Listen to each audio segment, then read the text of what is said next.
जसं की मॅनग्रोव्ह आपलं रक्षण करतात त्याप्रमाणे आपण ह्या सर्व मॅनग्रोव्हचं रक्षण केलं पाहिजे।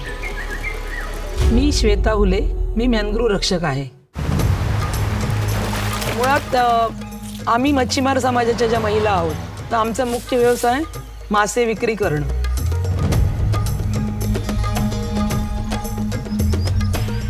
जिथे जेटीवर उड्या लागतात ना त्याच्या आजूबाजूला पूर्ण कांदळवन आहे आणि अतिशय सुंदर असा नजारा दिसतो। तिथे पक्षी आहेत।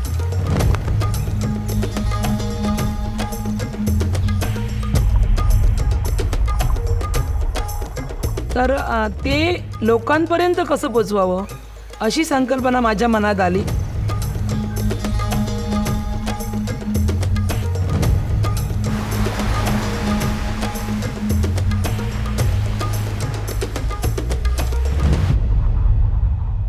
आता आम्ही काही ते वलवायचं वगैरे आम्हाला ज्ञान नव्हतं, तर माझे मिस्टर सतीश हुले यांनी आम्हा सगळ्या महिलांना वलवायचं कसं, सुकाणू कसं पकडायचं याबद्दल ट्रेनिंग दिलं।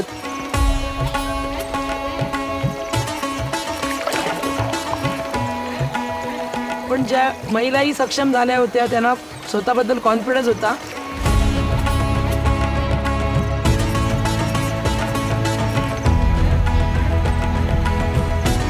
ॲक्टिव्हिटी आमच्या काय असतात की प्रत्येक झाडाचं नाव सांगणं, त्याचं लोकल भाषेत नाव सांगणं, त्याचं मेडिसिन यूज काय आहे आणि लोकांना आता मॅनग्रोव्ह तोडल्याबद्दल दुष्परिणाम काय आहेत आणि मॅनग्रोव्ह वाचल्याबद्दल चांगले परिणाम काय आहेत हे आम्ही सांगतो।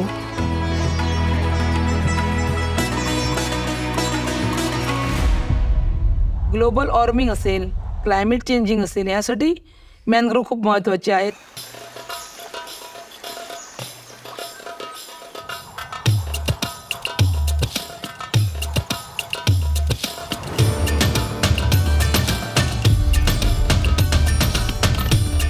काहीही अशक्य नाही, कोणीही निसर्ग वाचू शकतो।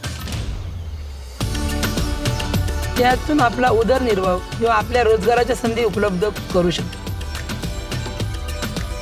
तर आम्हाला एक आशा आहे की आमच्या गावची जी मॅनग्रोव्ह आहे किंवा जी इकोसिस्टीम आहे ती अबाधित राहावी, यासाठी आम्हाला जेवढं करता येईल म्हणजे जेवढं अवेअरनेस करता येईल ते आम्ही काम करत राहणार।